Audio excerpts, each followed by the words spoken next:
Chapter 19, The Outside World, Province of the Privileged and the Pariahs. Soviet society is divided into two groups, those who are allowed to go abroad and those who are not. Russian Scientist, 1973.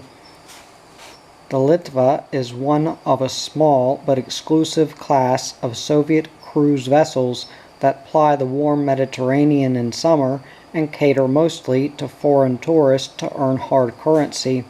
But in the summer of '74, the Litva set sail from Odessa on a 15-day sortie to Istanbul, Naples, Athens, Marseille, and other ports with a special manifest of select Communist Party officials and their families from Moscow, Kiev, and other big cities, the key apparatchiki of the big city party machines. Nigel Broomfield, a British diplomatic friend, was booked by chance on that voyage and returned educated in the folkways of Soviet foreign travel and amused by the brazenly Burgess tastes and lifestyles of these party men who at home so vociferously run down the decadent world of capitalism. Not a single person, man, woman, or child, was dressed in Soviet clothes, and they were all party big shots. Broomfield said to me in amazement, they were all in Western outfits from tip to toe. The family who sat near us for meals were from Kiev. The father was some big party man there. The children were fitted out in Western slacks and shirts, and the wife was just groaning because she had been squeezed into trim Western clothing that was not meant for her ample Ukrainian figure. At each port of call, Broomfield related, these captains of communism were like coiled springs, leaping at the department store cornucopias of the West. When we landed at Naples, the few Western tourists on the ship would all troop off to Pompeii to see the sights, but the Russians would go off in the opposite direction, he said. They weren't interested in touring. They would produce great bundles of American money, $10 bills, $20 bills, $100 bills, lots of money, obviously the kind of money that only special people get, and they would head for the cambio, exchange the dollars for lira, and head off in a great horde on a shopping spree. When the Westerners got back to the ship, some might have bought a few cameos or knickknacks, but the Russians came back incredibly laden with new dresses. Slacks, shoes, shirts, radios, the whole kit. It was that way all through the trip. The Westerners would tour and the Russians would shop. In short, travel to the Forbidden West has become an exotic privilege for an entire slice of Soviet society, the power elite, and that veneer of officials, propagandists, technocrats, athletes, writers, ballerinas, and violinists who constitute the face the Soviet system shows the world. Travel abroad, especially to the West, has become the status symbol par excellence of the Soviet privileged class, the surest mark of political reliability, and for those who are permitted to indulge in this addictive habit regularly, it has become a pretty lucrative business. The Moscow black market feeds on the Western transistors, rock records, fine foreign fabrics, stereo sets, platform shoes, and other fashions, brought home by the Corps de Ballet of the Bolshoi, the Soviet national basketball team, or a delegation of paunchy foreign trade officials. Private commerce is well established as one of the perquisites of official travel abroad. A short story writer told me of a colleague who had approached the administrator of the Exit Commission of the Writers' Union. Every organization of note has its Exit Commission to filter out those acceptable and those unacceptable for foreign travel. To plead for a trip to the West, the writer told the party man that he needed to keep up his contacts and to get fresh material for his writing. The party official was cool to this approach, but he happened to glance at the writer's suit and remarked, "What's the matter, Vanya? Are your clothes wearing out?" "Yes, yes," the writer responded, instantly getting the pitch and playing to that theme. "I'm in bad shape, and my wife is after me for some new things too." At that, the party man sympathetically helped arrange the trip. Those who are trusted and fortunate enough to go abroad regularly begin to count on steady income from the goods they buy on foreign jaunts. A friend of mine knew a senior editor of New Times, the party's leading foreign language weekly, on international affairs, who had a very solid salary of 300 rubles a month. This editor told me that he nearly doubled his annual income from the proceeds of 2 trips to the West each year.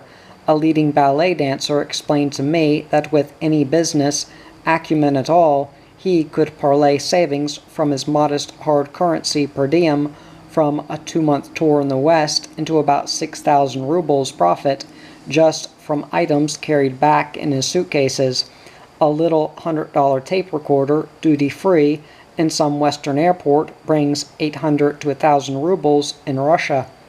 He said, nor was this just casual trade. He lined up customers in advance and knew the right selection of goods. In addition to electronics, Western fabrics for women's dresses and men's suits were hot items. With the kind of profit you could make, he said, people would kill their own mother to go abroad. The greatest privilege of all, of course, is to get an assignment abroad. The Soviet government pays special salaries to its foreign employees, but holds back 40% to be paid out at the end of the foreign tour in certificate rubles, spendable in Moscow's own hard currency stores, where the buying power of the certificates is 4 to 8 times the normal ruble. This procedure is a great incentive for people to return home at the end of the assignment. I was told of one Novosti press agency man in Tokyo, possibly an intelligence cover, who was getting $1,400 a month over and above expenses and living allowances, almost all banked in certificate rubles. At that rate, he's earning a car a month, said my Russian informant. Even with that 40% withheld, some official Russians managed to return home from years overseas loaded with Western goods. A graying Moscow writer told me that a former Soviet official at the United Nations lived in his building and had an apartment full of American appliances, down to a flush toilet, which was his proudest item. A journalist, also formerly posted in New York, showed off his complete Maytag built-in kitchen, his Lord & Taylor living room, and the lollipop curtains in his children's room to some diplomatic friends of mine. The key, of course, is being a trusted official or a member of the official delegations, which are waved through Soviet customs without a glance. Otherwise, Western goods may be confiscated. I have had my luggage well searched at times for black market rubles or foreign literature, and have watched Soviet customs agents, especially the women, go through the luggage of others like peasant women doing a vigorous wash, needing every item. I saw an elderly sunburnt worker from Bulgaria, stripped of 10 pathetic 2-ounce balls of mohair wool worth 15 rubles apiece on the black market. Customs officials are not above seizing desirable, resellable items like that wool or Playboy magazine for their own profiteering. Once a friend of mine noticed 2 customs men glancing at a forbidden Western skin magazine carried by a tourist and debating what to do. "Do we have that one?" one official asked the other, who shrugged uncertainly. So they took it, but official delegations usually skim by without a worry. A journalist for the government newspaper Izvestia told me of returning once from the West with suitcases loaded with contraband literature, Solzhenitsyn, Pasternak, Playboy, and lots of others. A young customs man asked him and the other newsmen in his delegation whether they had any literature. "No," the Izvestia man said with authority. "No literature." The others made similar denials. "Really?" the customs man asked with a knowing smile. "You are journalist, and journalists don't need literature." "We are journalists," the Izvestia man told him, "so we know what is permitted and what is forbidden." The customs man let them go without opening a bag. The West has long held that fascination of the unattainable for educated Russians. The declaration of détente has merely quickened their appetite to see it for themselves. Westerners have been so acutely conscious lately of their economic world falling to pieces that they have been unaware of how greedily Russians scrounge and scheme to arrange a visit to the crumbling citadels of capitalism. Permission to go abroad anywhere is enough to transport a Soviet citizen into giddy excitement. It is a giddiness far more exhilarating to a Soviet than the pleasure Westerners feel at signing up for a package tour to Athens and the Greek Isles. For implicit in the permission to travel abroad is the immediate status of knowing you can do something that very few other Russians can. At the Writers' Union, the moment you are told that you can go to Argentina, things change. One writer told me, people start saying, "Oh, so you are going to Argentina, very good," and everyone talks about it enviously. It is a big thing. Even before you go, you are already up in the air, and she sat there beaming as if riding a magic carpet to Argentina. Among those who stay behind, I found an insatiable hunger to hear about the West from Westerners themselves. Russian interest in America, for example, far exceeds the interest of Americans in Russia, and Russian attitudes are a schizophrenic mixture of love and hate. America is both rival and model, the one country against which Russians feel compelled to measure themselves, the one worthy standard in the world. They may run it down as a harsh, money-grubbing country of crass materialism, devoid of moral values or civic responsibility, but many, especially the urban intellectuals, speak admiringly of American technology, efficiency, creature comforts, of America's unassailable modernism. I have often had the experience of Russians flashing from hot to cold about America in conversation. I spent an evening in Bratsk with Evgeny Levich, a tense, spare, combative Komsomol official who told me about his visit to America in 1961. He had been impressed by the highway's material wealth and warm friendliness of most people, but he alternated between memories of heartwarming reunions with American pilots whom he had known during the war and denunciations of capitalism, the cynicism of American businessmen who built obsolescence into their products, and the stupidity of American workers who thought of themselves as middle class instead of the proletariat. He would raise a toast to the hope that Russia and America would never fight a war and that our children would never fight.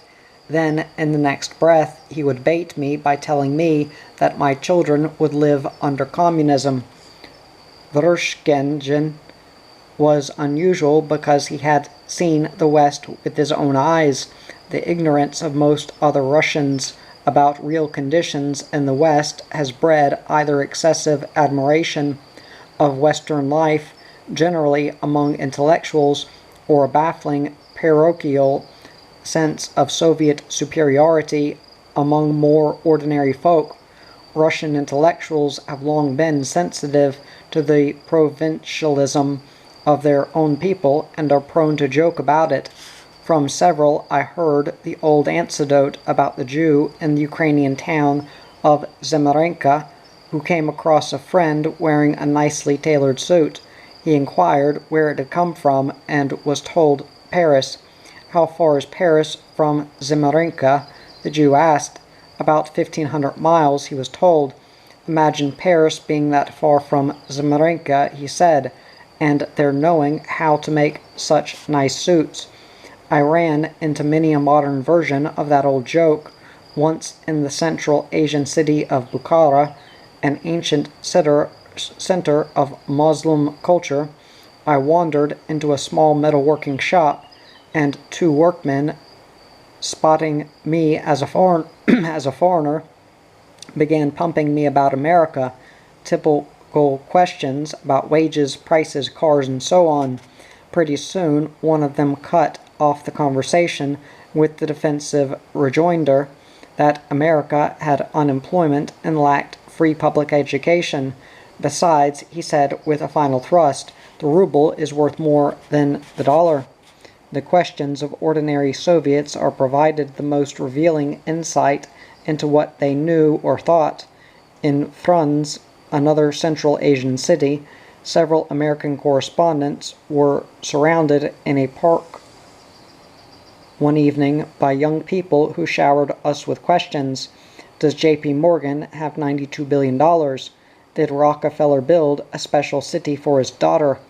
Is it true that President Kennedy's father made his money by selling pornographic movies?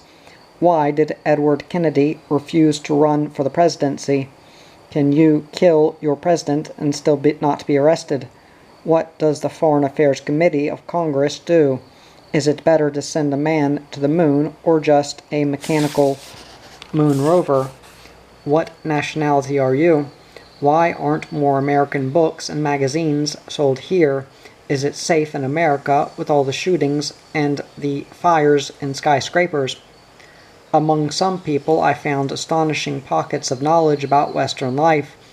Deep in Siberia, a musician asked me whether American accordions had 4 or 5 rows of buttons, for he knew practically everything else about the makes and varieties of Western instruments.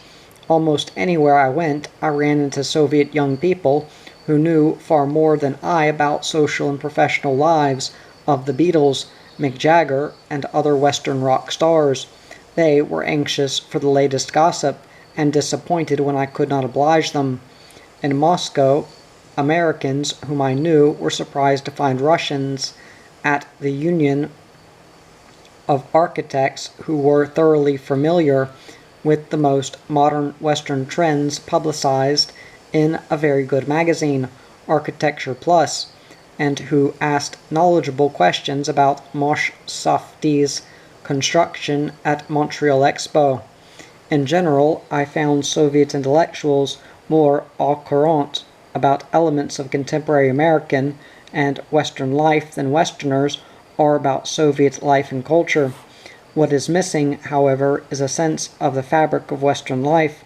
From the Soviet press, people knew about unemployment, high medical cost, or poverty statistics, but they had never heard about unemployment insurance, Medicare, or what constitutes the poverty level in America, a figure well above the average Soviet wage. Those who had never been abroad tended to project their own system onto the outside world and were often skeptical of things that did not match this picture.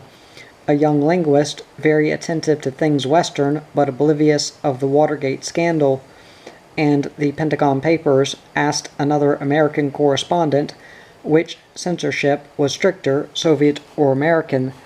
A customs inspector, after leafing through an American magazine on hot rod cars, handed it back to an American friend of ours with the comment, "Of course they don't really have all those cars, it's just pictures made up for children." A scholar who knows several foreign languages and has followed Western academic affairs for years was nonetheless startled to find on his first visit to the West, to Rome, that newsstands not only sold the Italian communist newspaper Unita but also Pravda. A young Ukrainian woman told another American friend that she found it hard to believe that people in other countries were learning English rather than Russian as a foreign language, and that young people in the West regarded the Soviet Union as a conservative power rather than the pillar of world progressivism. An American exchange student told me of her surprise at discovering that fairly sophisticated students at Leningrad and Moscow universities took at face value Soviet television newscast that workers all over the West were striking and demonstrating in support of communist causes. One student at the Institute of International Relations simply couldn't believe me when I said that workers in America are generally conservative and the students are the radicals. This girl said, he asked me who reads the Daily Worker and other communist papers, and I said practically no one. He said, you mean no one besides the workers? And I said, no, not the workers. The workers wouldn't touch it. He couldn't believe me. Those who travel to the West on delegations are officially supposed to help maintain Pravda's picture of the West when they return. They often have to give obligatory lectures on life in the West, which I was told differ dramatically from their frank reactions to friends in private. So prevalent is this practice that Russians have a joke about it, told to me with great amusement by a bureaucrat. It concerns a Russian official returning from the West and telling his fellow employees about the decadence, corruption, and decline of capitalism. It simply rots before your eyes. You can smell it rotting, the official asserted. Then a blissful expression passed over his face, and he sighed. But oh, what a smell! The temptation is strong in this era of détente to believe that the Cold War vigilance has relaxed and borders are opening up between East and West. But in my experience, there is still a very palpable line at Soviet frontiers that marks Russia off as a world apart. One little sign is the unconscious habit of veteran travelers not to speak of going to and from Russia, but of going in and out. Like many other foreign residents, I felt a palpable sense of apprehension as I returned to Moscow because of the pressures of the police state. At airports, Soviet document checks seem to take much longer than elsewhere, and the guard always makes sure to examine your face and carefully to compare it with your passport. Buses from the terminal to the aircraft pull close to the foot of the ramp, as if fearing someone would make a break for it. A soldier stands beneath the tail and another by the ramp, not on the lookout for terrorists, as in the West, but for stowaways. My most tangible sense of this weary vigilance at the border came on a train trip from Helsinki to Moscow, when we passed the Finnish frontier. A lone Finnish guard in gray watched without interest as the train moved through stands of dark green pine and yellowing birches into the Soviet Union. Almost immediately beyond, we saw a maze of barbed wire. Then a sudden open slash cut through the woods, stretching off in both directions as if nature had been shaved to mark the frontier. From over the next hill peeped the top of a watchtower on stilts. A few hundred yards further, the train halted in the trackless woods. 10 Russian border guards materialized in their sea green uniforms and high boots, some armed with hip pistols and others with submachine guns. They looked like teenage lads, but they went about their business in all seriousness. 2 marched down each side of the train, inspecting the undercarriages. 2 others took up post, one by the engine and the other by the rear car. Overhead, we could hear the footsteps of another heavy-booted pair. Passengers popped their heads out of opened windows to watch the proceedings and were quickly advised to get back in their compartments. Before we knew it, other soldiers came through the train in pairs, tall, nice-looking blondes. One politely gathered up passports, the other checked in our washroom, climbed up on one bunk to peer in the large overhead luggage rack, and finally, asking us to stand, lifted our bunks to examine the storage space beneath them. It was a very thorough search. The border also has its paper barrier for those Russians who are permitted to go abroad legally. The procedures for obtaining a passport for foreign travel are intricate beyond belief. More probing than to get a top-secret security clearance in the West.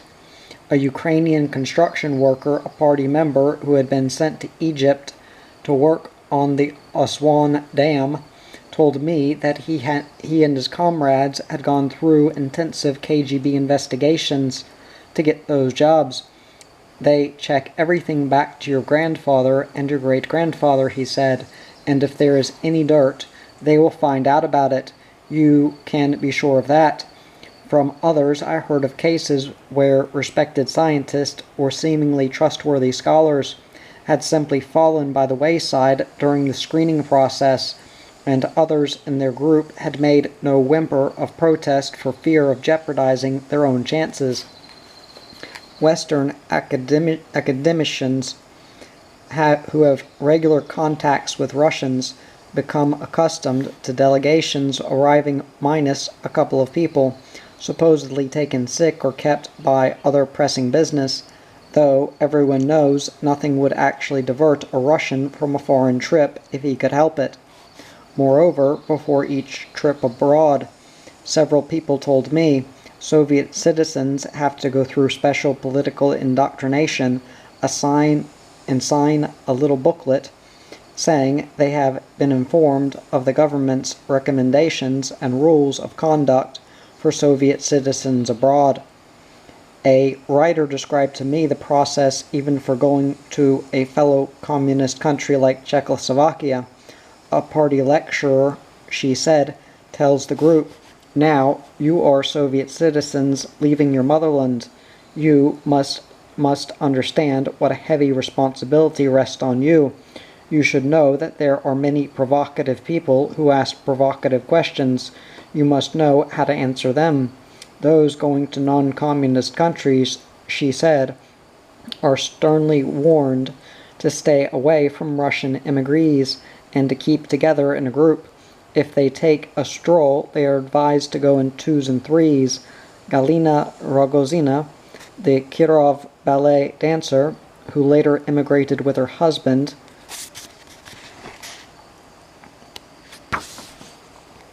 Valery Panov, told me that the Kirov troupe was given special political topics to study and little quizzes before each trip to make sure they knew how to answer awkward questions according to the party line. It was like cramming for an examination, she said.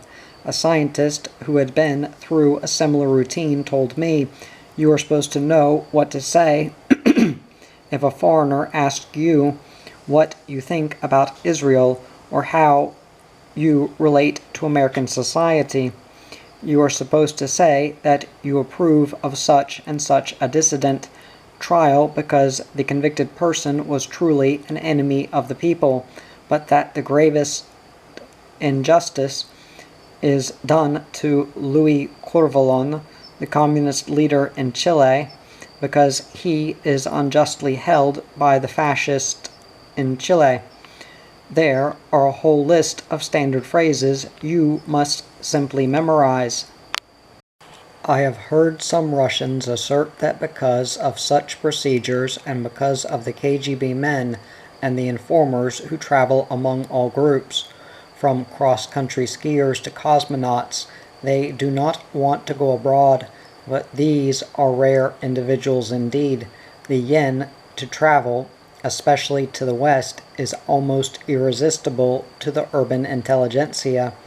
Being denied a chance to travel is the frustration that chafes them most today.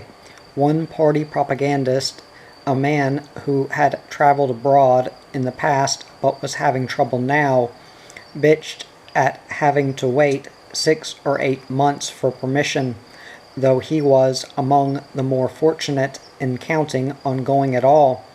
Our life is getting better, he whined. Why do we have to wait? What are they worried about? Soviet officials like to talk about the increase in travel since the 60s, but it has been very modest indeed. In '74, Soviet citizens made 2.2 million trips to all countries, less than half as many as from little Czechoslovakia, and under 1/10 the number of trips abroad by Americans. The great bulk of Soviet trips were to Eastern Europe. Almost all trips are official, not only for government officials and diplomats, but ballet troupes, sports teams, scientific delegations.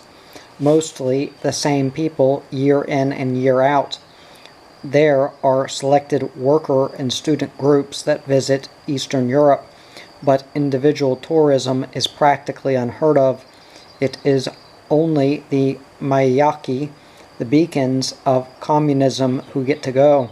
A disappointed writer remarked bitterly. A computer specialist turned down for a trip to take his family to see friends in East Germany angrily denounced the travel controls as 20th century slavery. Actually, it is an old tradition of Russian rulers to dole out the right of traveling abroad to privileged servants of the state. In her charter of 1785, Catherine the Great institutionalized the right to travel abroad as a privilege of the nobility and gentry. Now the KGB and party capitalize on the urge of the intelligentsia to travel abroad as one of the main controls for keeping liberal intellectuals in line at home. I have heard personally of several occasions when poets or playwrights had their foreign trips canceled because authorities took offense at some misstep of theirs, but sometimes travel permission is refused without explanation, like a Kafka story, and people suffer terrible fears.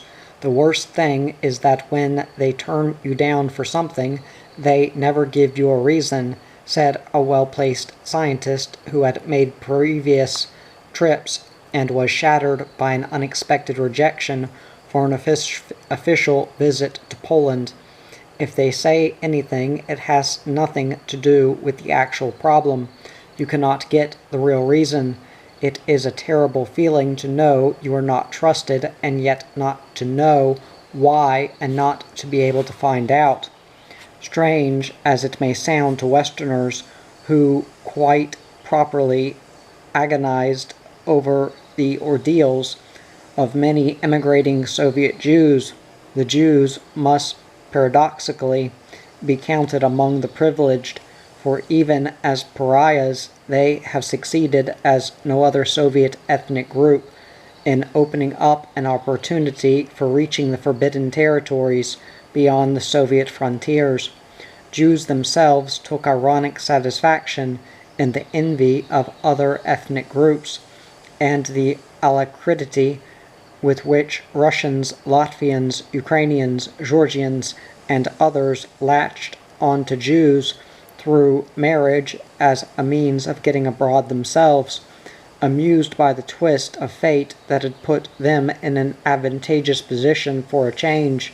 Jewish activists loved to tell the joke about Abramovich being called to OVIR for questioning. It is OVIR, the Office of Visas and Registration, which decides on applications for exit visas. Abramovich, says the OVIR colonel, you have a good position as a professor. Why do you want to go to Israel? It's not me who wants to go. Abramovich says defensively, it's the wife and children. But Abramovich insists, the colonel, you have a nice apartment and a dacha. Why should you want to leave your socialist motherland? It's not me who wants to go, Abramovich shrugs. It's the mother-in-law. Tell me, Abramovich, what is it? The colonel implores. You have even bought yourself a car. Why should you want to give up this good life? I told you, Abramovich insists. It's not me who wants to go, it's the aunt and the cousins. Well, if you don't want to go, why did you apply? Asked the colonel. Don't you see, Abramovich replies, I'm the only Jew in the family. The exodus of the Jews, Abramovich, relatives, and hangers-on was easily the most implausible phenomena of my time in Moscow.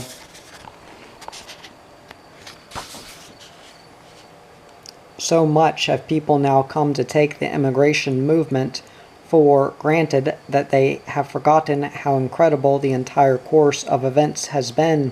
Seen from the perspective, say, of 1968, not only was the departure of 100,000 Jews from 71 to 74 unforeseeable, but the protests that accompanied it were wholly unprecedented for Soviet life.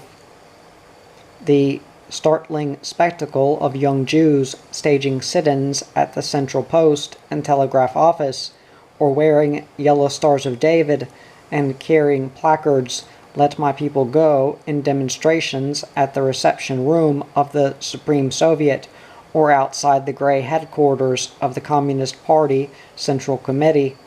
With a brazenness that startled the Kremlin, the immigration movement created the illusion that the party and the KGB were not omnipotent after all. Of course, this depended not only on the determined opposition of Jews with the clear-cut objective of immigration, and with powerful organized support abroad, but it also depended on the Brezhnev leadership's refusal to resort to the stark terror of Stalinism that would have finished the immigration movement in a trice. The Kremlin was caught in a dilemma because it did not want to nakedly to appear the strong-arm police state while it pursued détente. Its tactics were rough, but they did no limits. There is no need here to rehearse the vacillations of Kremlin policy. From the get-tough periods of trying Jewish hijackers and other would-be immigrants, or imposing astronomical immigration taxes on educated Jews, to periods of moderation when the outflow of Jews rose to sweeten the climate before Nixon came to Moscow, Brezhnev went to America, or Congress was about to take up trade legislation. What struck me as the most out-of-character moment was the time when the Kremlin was tempted to strike a deal with Senator Henry Jackson of Washington, who was seeking firm guarantees for free immigration in return for credits and lower tariffs for Soviet goods. Although the Kremlin had lots of administrative loopholes for getting around the provisions, such a deal was still a great concession. In retrospect, it is not so surprising that Brezhnev drew back, feeling that the American credits were too miserly,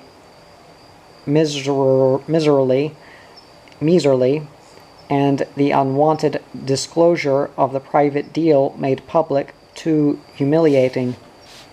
Only reluctantly and by costly trial and error did the Soviet leadership arrive at what it felt was a livable combination of selective intimidation and limited immigration.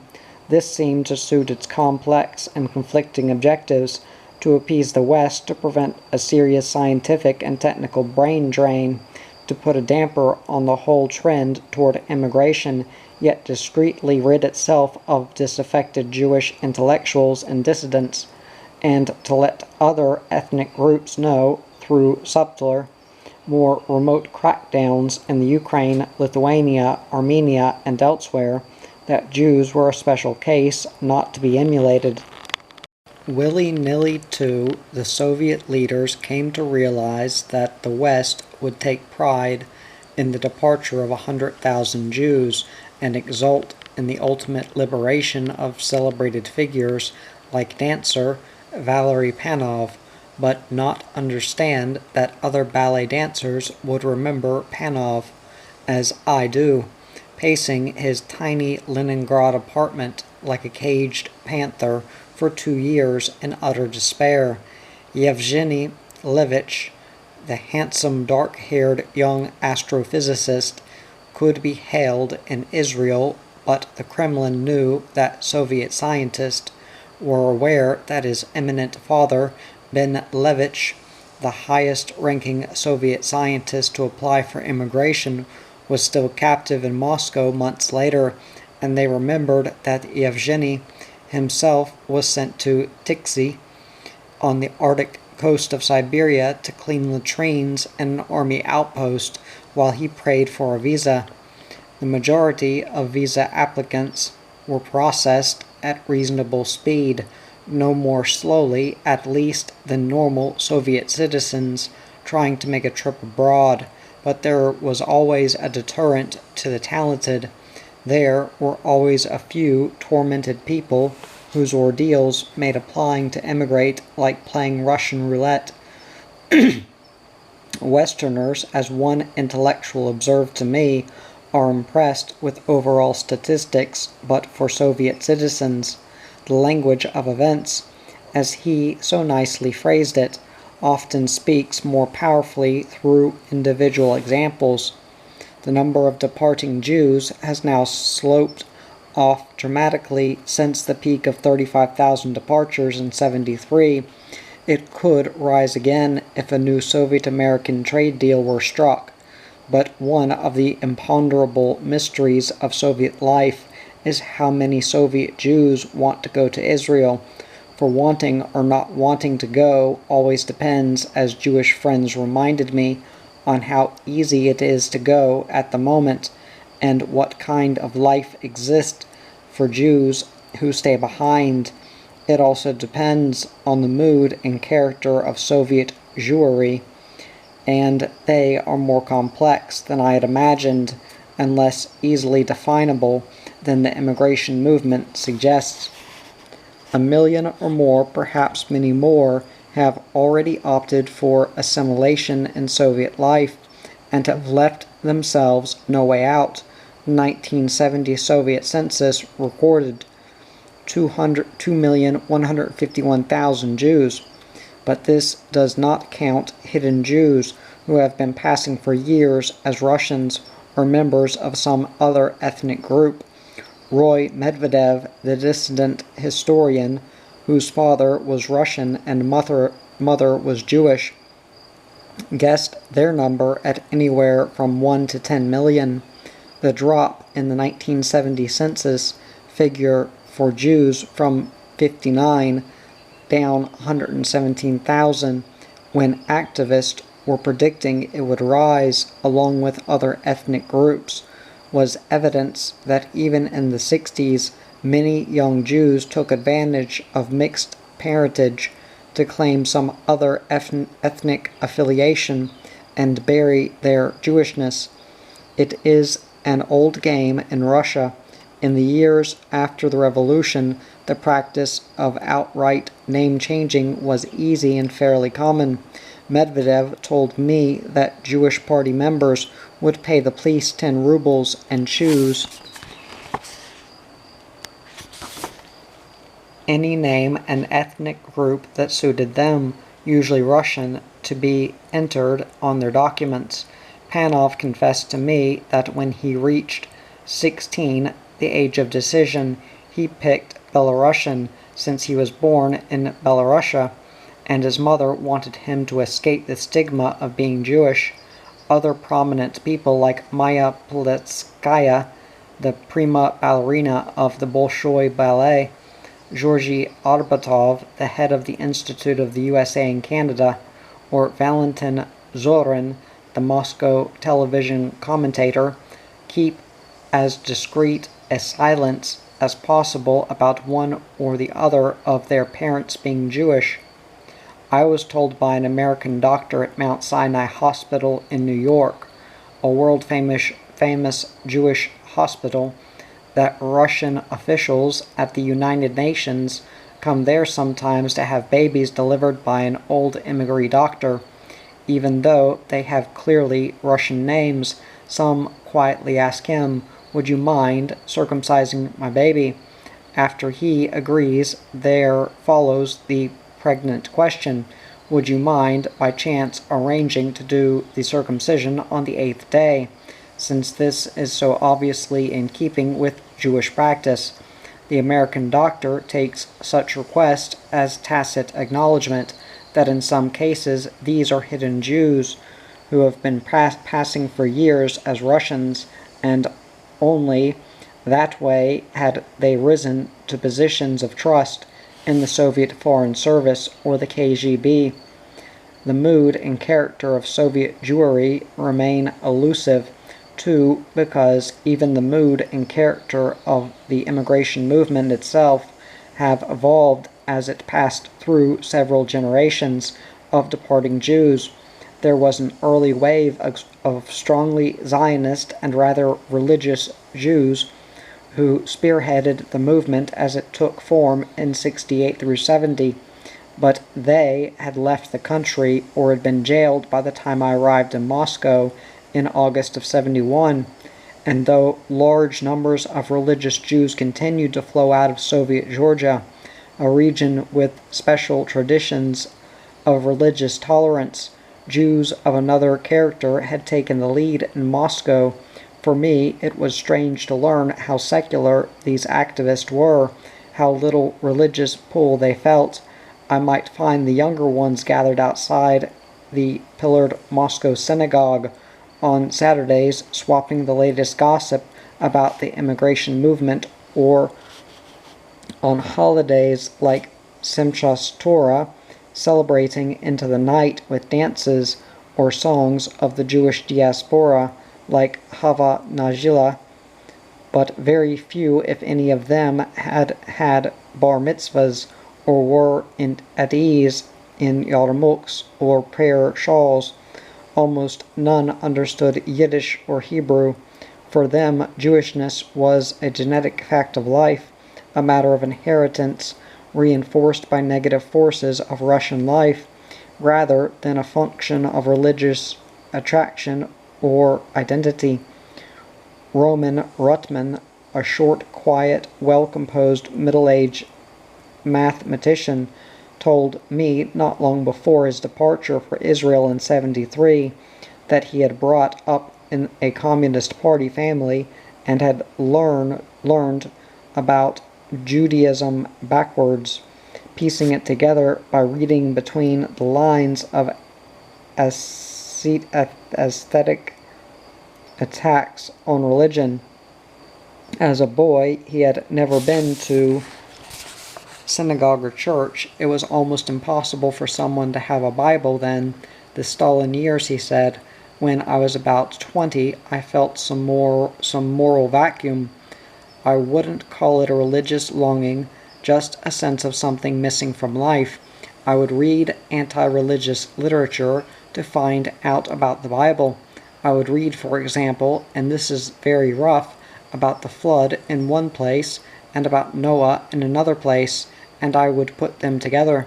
By the time I knew him, Rutman went fairly regularly to the synagogue, but that was to maintain contacts with other Jewish activists, not to attend services. Not until almost the eve of his departure, Rutman confided, did a rabbi persuade him to don a prayer shawl. I found the Bible beautiful, he said. It's really poetry, quite lovely. He began to study Judaism and to teach it to his son. Rutman was unusual in having moved that close to religion, but in another way he was typical of many whom I met in the immigration movement. Volodya Slepok, Mikhail Agursky, Leonid Tispin, Volodya Kozlovsky, Alex Goldfarb, and others whom I prefer not to name, to spare their relatives repercussions. They were children of successful Soviet establishment families. Like Rutman, many were the sons of staunch party members, brought up in the traditions of the atheistic state. Their turn to Jewish activism was often a personal act of rebellion against the system or their own parents, as sharp and dramatic as the revolt. of young American anti-Vietnam protesters who spurned the upper middle class affluence of their successful American parents. Yet I found it hard sometimes to get at what drove these people to leave for Israel while others, very much like them, stayed behind.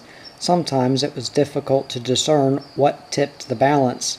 In 72 and 73, emigration was in the air. The trend was snowballing. Some people were leaving because suddenly it had become possible to leave. A few people I met were genuine Zionists, saying they wanted to go live with their own people in their true homeland. Many more, however, seemed no more fundamentally attracted to Israel or alienated from Soviet society than people of other ethnic groups, who also were privately fed up with police controls, censorship, and the tribulations of Soviet consumer life.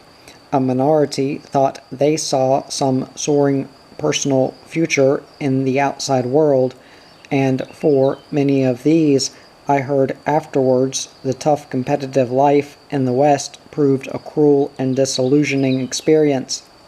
It was puzzling to me that so few activists told anti-Semitic horror stories as justification for their decisions to immigrate.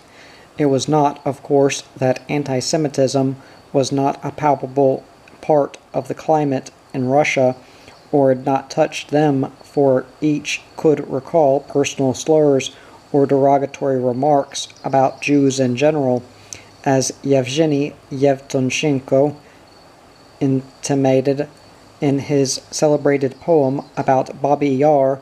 Russians imbibe anti-Semitism from their mother's milk. Look at the press, said a Jewish linguist. If a Russian steals, he is a thief, but if a Jew steals, he is a Jew. Nina Voronel, a writer born in Krakow in the Ukraine, remembered with horror the moment in childhood when another girl came home from school and discovered her nationality. "Oh," groaned the other girl, pointing at Nina, "you were a Jew." The way she said the word, Nina recalled, made me feel that if there were a hole, I would just die and fall into it. The next day, this girl told everyone in school. All my life, I was ashamed that my parents had such names as Avram and Israelivna. The public incident in recent years that Moscow Jews seem to recall most vividly was the occasion when someone in the audience shouted Zid, Kaik, or Arkady Raikin, the Soviet Union's most famous and popular comedian. During a performance in the Ukraine, Raikin interrupted his skit and demanded, "Who said that?" Dead silence. "Whoever said that, put your hand up," Raikin insisted. No one confessed. Raikin walked off the stage, canceling the performance. Ukrainians, especially in the provincial villages, have a reputation for the most outspoken anti-Semitic feelings of any group, but I have on occasions heard entirely unprompted slurs against Jews from Russians. An artist wife once told me she liked a place in the countryside because of the real raw milk, the homemade bread, and because it was unspoilt by the Jews. The most unattractive outburst that I heard came from a Bolshoi opera bass, a hulking great giant bursting from the turtleneck sweater that he wore under his suit. He had been a railroad worker during the war until someone discovered his powerful voice and sent him to voice school. We met on a train and fell to talking about foreign policy. Suddenly, after lacerating the Chinese, this Russian patriot lit into the Jews without any pretext. They are the most dangerous people in the world, more dangerous than the Chinese, he warned me. You Americans think that they have problems. here, but they are really privileged people. Everywhere you look, you see the Jews. 84% of the Bolshoi company is Jews. Who do you think plays the violins in the orchestra? The poor peasants take their children and teach them how to work in the fields, or sit them behind the wheel, and they become collective farmers or tractor drivers. They don't earn much. And what do the Jews do? They teach their children to play the violin, and they end up in the Bolshoi theater making 400 rubles a month. And they are dissatisfied. They are rabble, the Jews.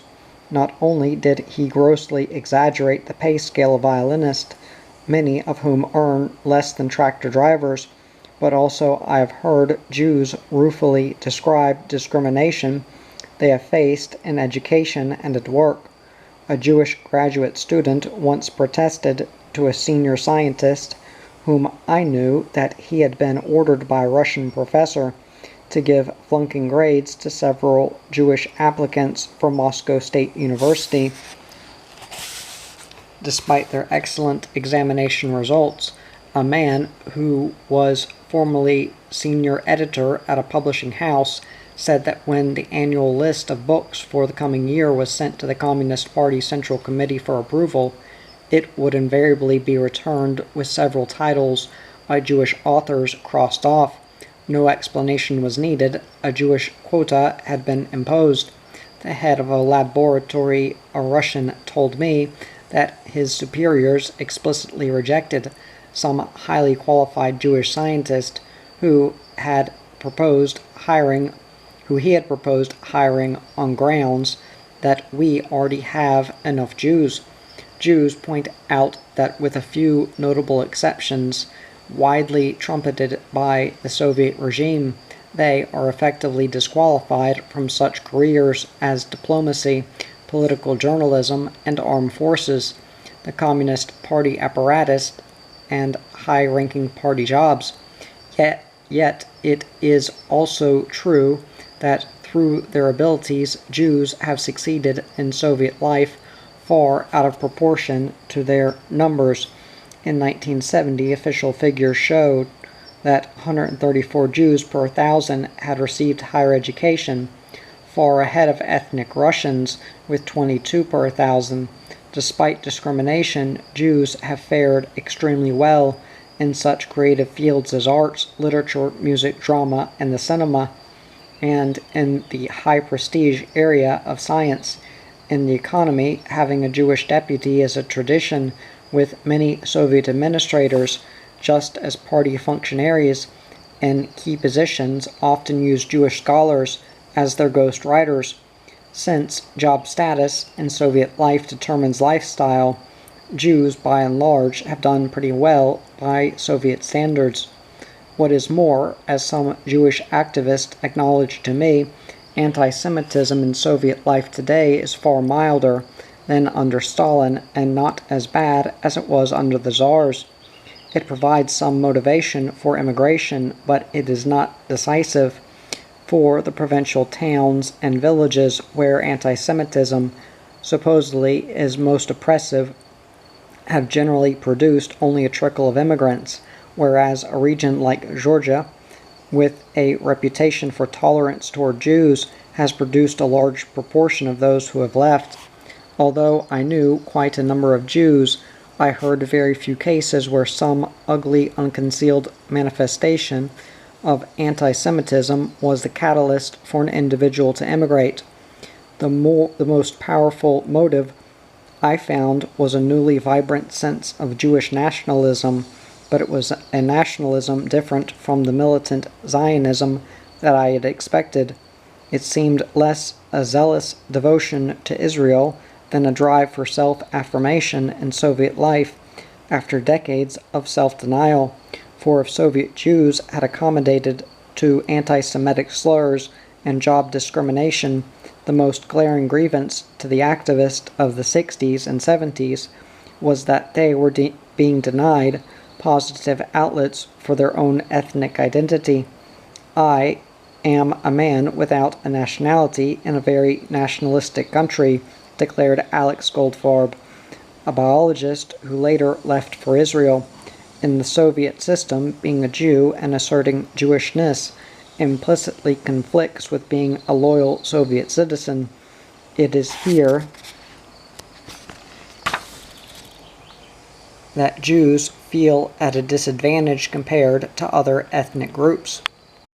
Foreigners, especially Americans, often miss the critical importance of ethnic identity among Soviet people. If they happen to ask a Soviet his ethnic background and he replies Russian, Armenian, Uzbek, Latvian, Ukrainian, or Jew, Americans often mistake this as something equivalent to their own habit for announcing their home states to a new acquaintance. Britons, with centuries of thinking of themselves as Scottish, Welsh, Irish, or English, understand that this is something that goes much deeper. It is a fundamental form of identity. It communicates language, tradition, culture, values, heritage. At heart, it is the denial of this cultural ethnic outlet that Jewish activists have been protesting with their immigration movement. Historically, Jews had great hopes after the Bolshevik Revolution, in which they played a considerable role. In the early years of the Soviet state, Yiddish language enjoyed a renaissance. By the 30s, more than 1,200 Yiddish schools and university departments of Jewish studies had been set up. There were Yiddish newspapers and theaters. Some Jews, like Leon Trotsky, held important political and governmental positions more than today's tokenism. It was Stalin's purges and his wartime thrust toward ardent Russian nationalism that halted this upward trend. With the establishment of the State of Israel in 1948, he launched his final paranoid campaign against rootless cosmopolitans, the Jews, writers and murdered doctors persecuted and all traces of Yiddish culture erased. That is roughly where the Jews stand today. Other ethnic groups complain privately that creeping Russification is depriving them of their cultural identity and heritage, but they have their geographic regions, their governments, schools, ethnic theaters, and literary and cultural traditions. Jews have almost none of this. There's one Yiddish language publication, a monthly government-controlled mouthpiece called Sovjetisch Heimland, Soviet Homeland, and one tiny, barely active Yiddish theater group. The officially designated Jewish Autonomous Republic of Birobidzhan in East Siberia is only 18% Jewish by population and is regarded by most Jews as an irrelevant farce. It was Jewish frustration over this ethnic cultural vacuum that was ignited by the Israeli victory in the Six-Day War of '67. That war, I was told over and over again, made us proud to be Jews because many Jewish intellectuals were prominent in liberal cultural and scientific circles, and in the dissident movement they felt particularly crushed and suffocated after the Soviet invasion of Czechoslovakia in 1968. This quick succession of new hope and sharp despair fired their push to get out. What about those who stayed? In my private contacts, I found successful assimilated Jews who shared those feelings of resurgent Jewish pride and cultural frustration, yet kept their feelings to themselves or shared them only with trusted friends. What was it that held them back? Through some departing Jews, we met one couple who teetered for months on the brink of deciding to leave Russia. Tanya, the wife, was a petite character actress, dark and attractive, and her husband Mark, a slender, sour playwright of 50 whose eyes wore a quizzical frown when he took off his glasses. By Soviet standards, they were well off, but both were unsparingly critical of Soviet society. They were proud they were proud of the Israelis and mocked Soviet aid to the Arabs. They asserted their Jewishness with us, but I suspect soft-pedaled it in the company of Russians. Mark's writing gave little hint of his private feelings. When I asked about it, he was greatly embarrassed and rather awkwardly refused to lend me anything he had written. You can't tell what a Soviet writer really thinks by what gets published, he said. I gathered he was not one who often fought the censors head-on. Mostly his anguish came during the self-censorship that made his writing officially palatable, though I heard him complain a few times about the butchering he had suffered. I'm ready to give up everything, he said disconsolately. The permanent quibbling and fighting over any little phrase, that feeling of never belonging here, this idiotic secrecy in our lives, it is terrible. Mark had lost his father in the Stalinist purges, and was haunted by the thought that another dark period of reaction might be coming. He would ask me my views and then pour out his worst fears. Tanya fluctuated between bitter comments about the incompetence and cynics in the theater and a defense of love and pride in Russian culture. Mark intimated that he wanted to leave, and Tanya thought it would be best for the children, one university-age son, a talented linguist, and a much younger daughter who was interested in theater. They questioned us intensively about life in the West in very personal terms. Always there was a hesitancy to let go. Life in Israel is no rose garden, Mark would say, and then, drawing on my critical comments about Western life, turn the bitterness he normally vented on his own country against Israel and the West. He was well enough read to know the problems anywhere. Other Jews would discover he predicted that adjustment in Israel would be impossible. As a few letters trickled back with disillusioned comments from some new settlers in Jerusalem, he felt vindicated, but still it seemed to torment him. Indirectly, he would hint at what was really affecting his decision. Although he knew German and English, he was unsure at his age whether he could make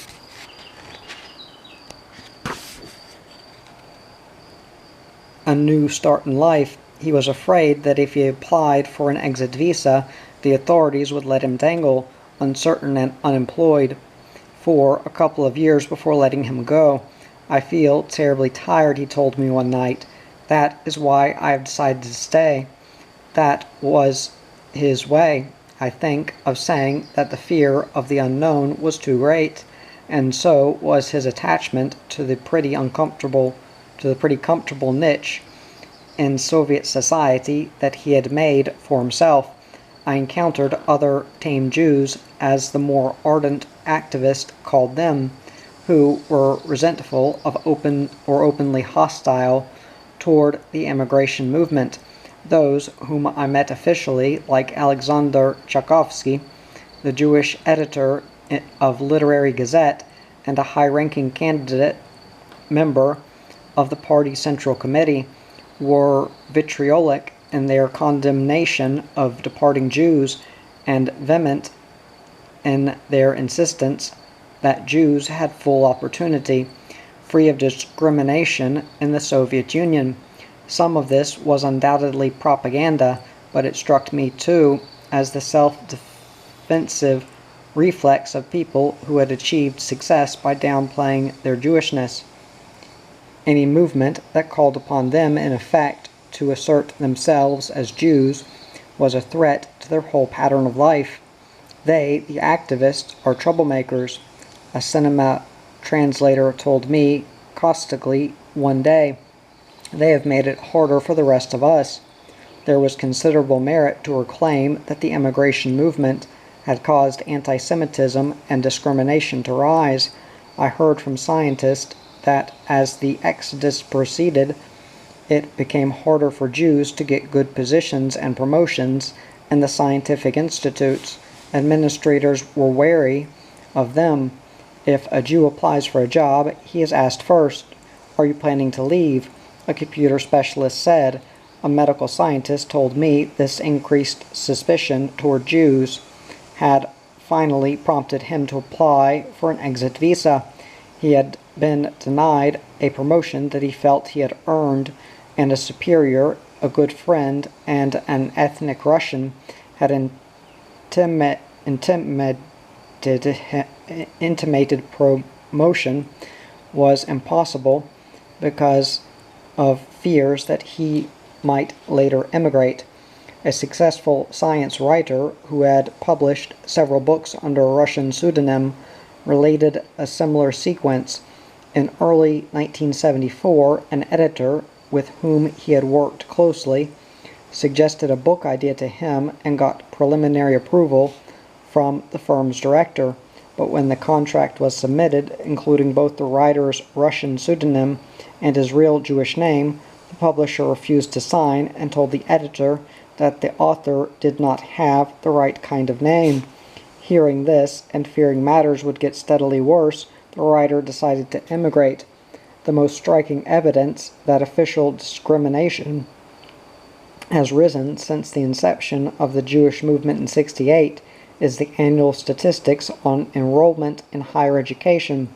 In the peak year of '68, there were 111,900 Jews, a figure that followed steady rises in previous years.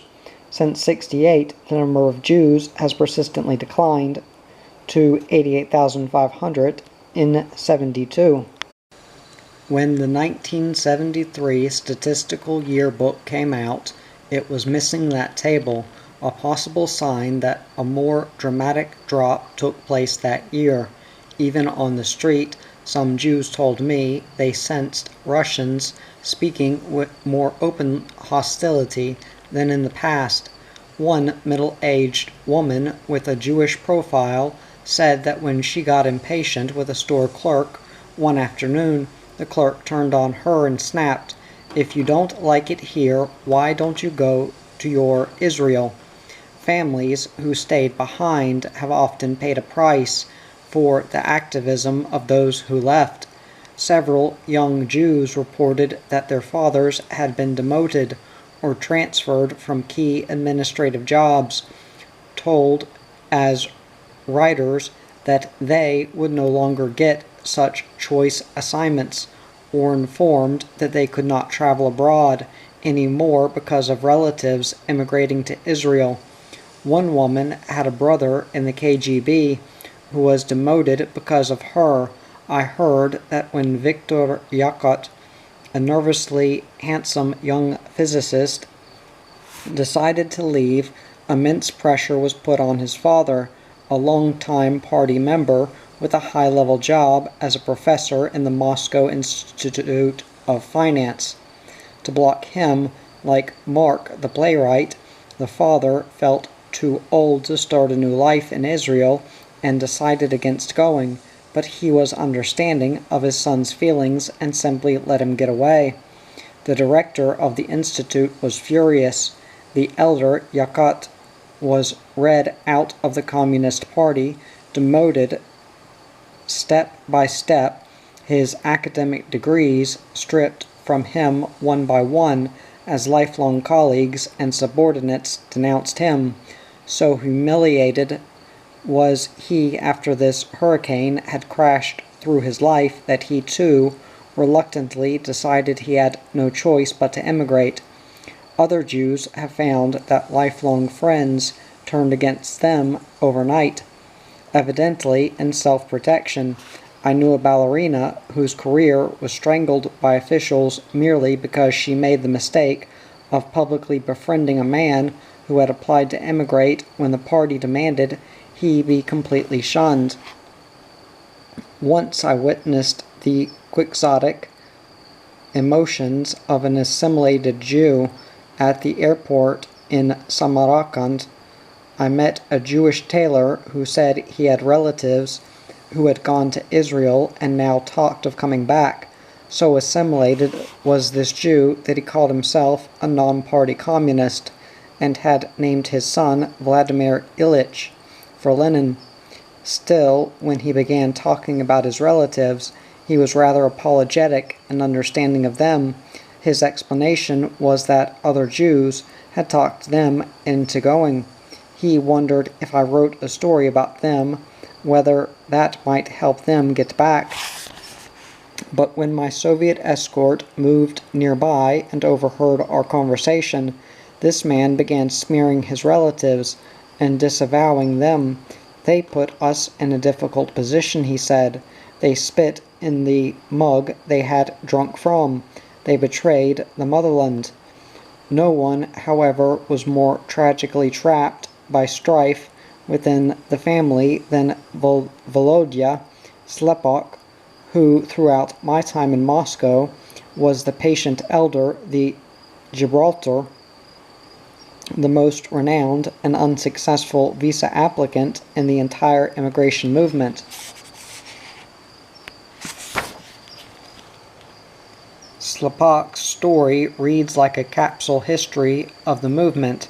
His activism began in '69, and since filing his application for an exit visa in 1970, he had been fired from several jobs, harassed, tailed, searched, had his front door bashed in, been held or interrogated on at least 20 occasions, and put in preventative detention both times President Nixon went to Moscow, though when he protested the second time to the Moscow prosecutor that he had been illegally imprisoned, he was officially informed that his imprisonment had never taken place. For all that, it seemed to me that Slepok bore his troubles with remarkably little open rancor and took great satisfaction in helping others. The last time I saw him sitting in a heavy, overstuffed chair in his communal apartment, he was raising toast to my future in scotch, which we drank neat from shot glasses since there was no vodka to celebrate my departure. But his wife, Maria, a large patient woman with a beatific face, admitted ever so quietly that waiting was getting hard after nearly 5 years. Slepok was hesitant to voice his worst fears, that his father was preventing him from leaving, but as he talked, the story unfolded like a Greek tragedy. His father, born Solomon Israelevich Slepok, had lived the history of the Russian Revolution. Jailed under the Tsars as a radical, he went like Ho Chi Minh and other communists of the early 20th century to the West, where he worked as a stevedore in New York. Come the revolution, he rushed home, and by 1920 he was a top party leader in Sakhalin after leading a partisan brigade against the Japanese. In the early 20s, he became the first Soviet representative to Japan as a journalist.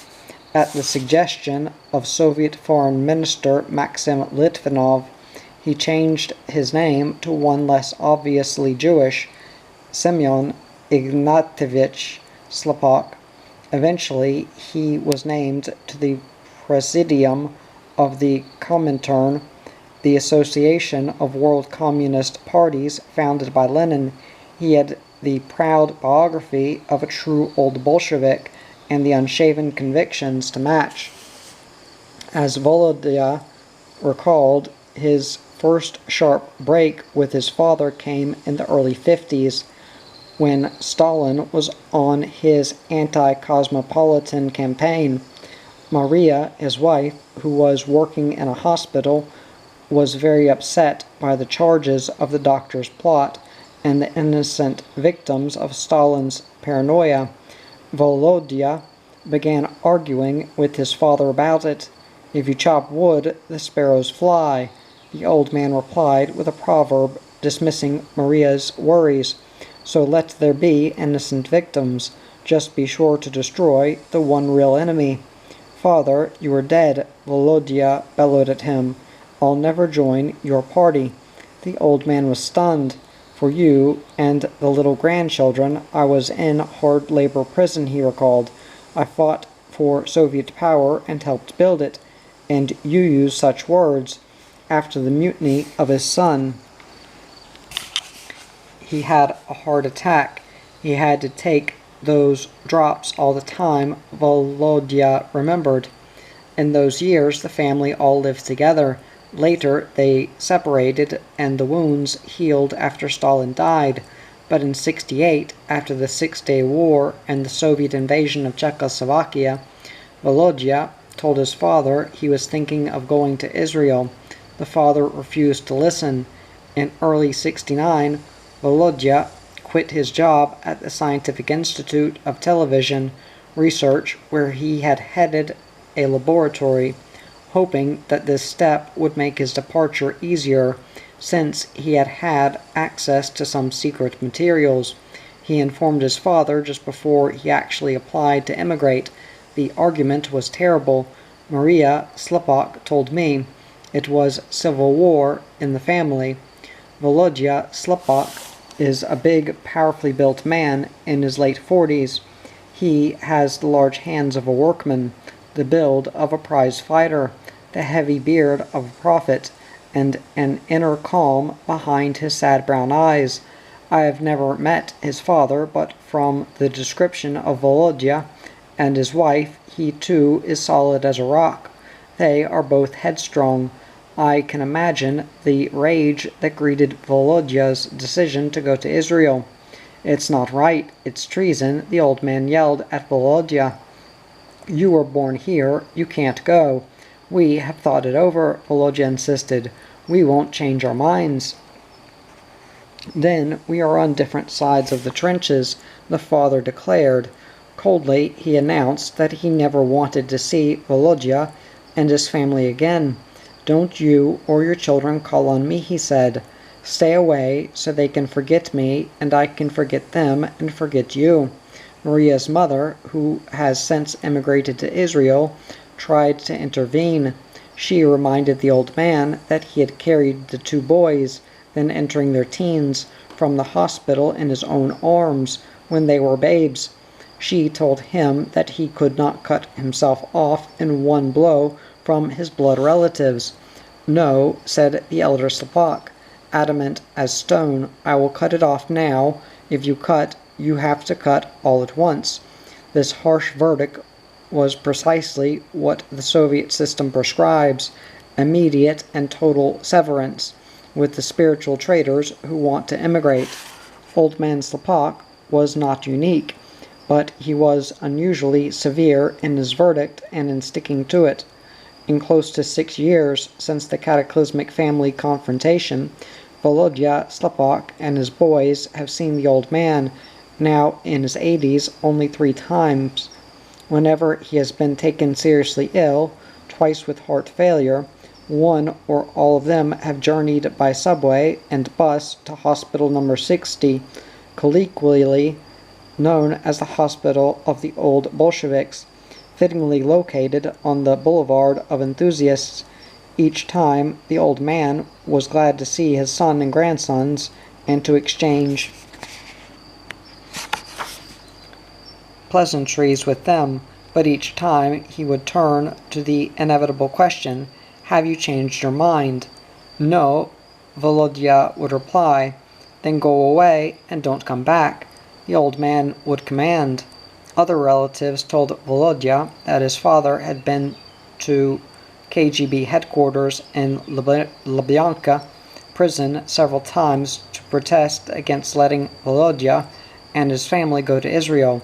He's been there, Volodya sadly acknowledged to me, but it's only someone's guess what he told them. I asked him about it once, but he refused to talk about the subject at all. He just told me, go away and don't come back until you change your mind. Both Slepaks, father and son, are far more single-minded than the majority of Jews I met. Most had ambivalent feelings like Mark, the playwright, and his wife Tanya. Among the departing Jews, even among activists, I found a fair number who had ambivalent feelings about Russia. When the final moment approached, suddenly they were seized with the impulse to linger and look backward, and a reluctance to tear themselves away. A sense of sadness mixed with the elation of having finally achieved what they had struggled for so long. "I'm not ready to go yet. There's not enough time," was a phrase that I heard again and again when final approval came. In a sense, it was literally true that they were not ready because the authorities usually allotted them only a week, sometimes only 4 or 5 miserably short days, to accomplish a mountain of bureaucratic clearances, returning their apartment to the state, obtaining innumerable documents approved, stamped and signed, getting approval from local police, paying final utility bills, having their belongings inspected and checked, paying 900 rubles for their exit visas. But it was also true that they were not ready emotionally to cut themselves off totally from their former lives. They might have rejected Soviet life and felt rejected by it for themselves, but they were unprepared to let go totally. Nina Voronov, a middle-aged writer and linguist whose girlish face and large curious eyes give no clue that she writes one-act plays with the brutal despair of Beckett, confided that she had been secretly relieved the first time her family's visa applications were rejected. It was hard for me to believe at first, for I knew how terrified Nina had been when her husband, Alexander Voronel, a lean, crew-cut, articulate nuclear physicist and leader among dissident Jewish scientists, had been repeatedly interrogated and threatened by the KGB. She had been deathly afraid when he had gone into hiding once, and she was constantly tailed by the secret police. Yet she said, "I wasn't ready to go. I had all my friends. It was my world. I didn't want to leave it." I would stroll along the streets near Pushkin Square thinking, "I will never see these places again," especially in autumn. When the leaves were falling, I used to go to special places in the forest that I loved and think how I would miss these places. For Nina and for other writers, the wrench was perhaps more painful than for others because, as writers, denied a Jewish culture of their own, they had immersed themselves in Russian culture, its traditions, its language, its richness. I knew some people who literally broke down under the final strain when, with guillotine suddenness, the realization came that they had to part with a lifetime. Roman Rutman told me, "It is like a rehearsal for death." Some, having survived that experience, rose like the phoenix and adjusted well, but others found the outside world a more treacherously complicated place than it had been in their imaginings. "You've already achieved communism here, Alexander Yanov," the journalist told me 2 days after landing in New York. Still in culture shock from the incredible material abundance of the West, I remember that same feeling myself in coming out of Moscow for the last time in December '74 and landing in Zurich. I walked around the streets like Scrooge awakened by the ghost of Marlowe, literally chuckling at the fabulous bunches of bananas in wintertime, huge salamis displayed like spokes of a wheel, electric lamps, furniture, cars, antiques, clothes, all in so many varieties and bright colors that it seemed impossible to make a choice. I encountered Jews who in their first days in Vienna had gone on touch-and-feel benches, trying on pants, dresses, sweaters, shoes, popping toasters, testing appliances, sitting in cars and smelling the fresh upholstery, indulging the pent-up frustration of a lifetime. But several months later I learned that Yanov, like many others, was overcome by the conundrum of furnishing an apartment and had discovered the agonies of finding a steady job in America. There was no government to provide work automatically for the qualified specialist, and no network of old friends to help out, Russian style. The ways of America were strange. One woman I knew had trouble really understanding why a typist's job was so hard to obtain in New York after she had completed a typist course. In Moscow, a graduation certificate was a guarantee of some job. People talked with nostalgia about Moscow. If they had been overwhelmed at first by the unbelievable armies of private cars, they were let down later by the inadequacies and high cost of public transportation. From Israel, too, came letters of former Moscow friends laboring with the problems of an appalled or impatient with the disorderly processes and endless public debates of a democracy. One friend quoted the incredible-sounding prescription of another Soviet Jew.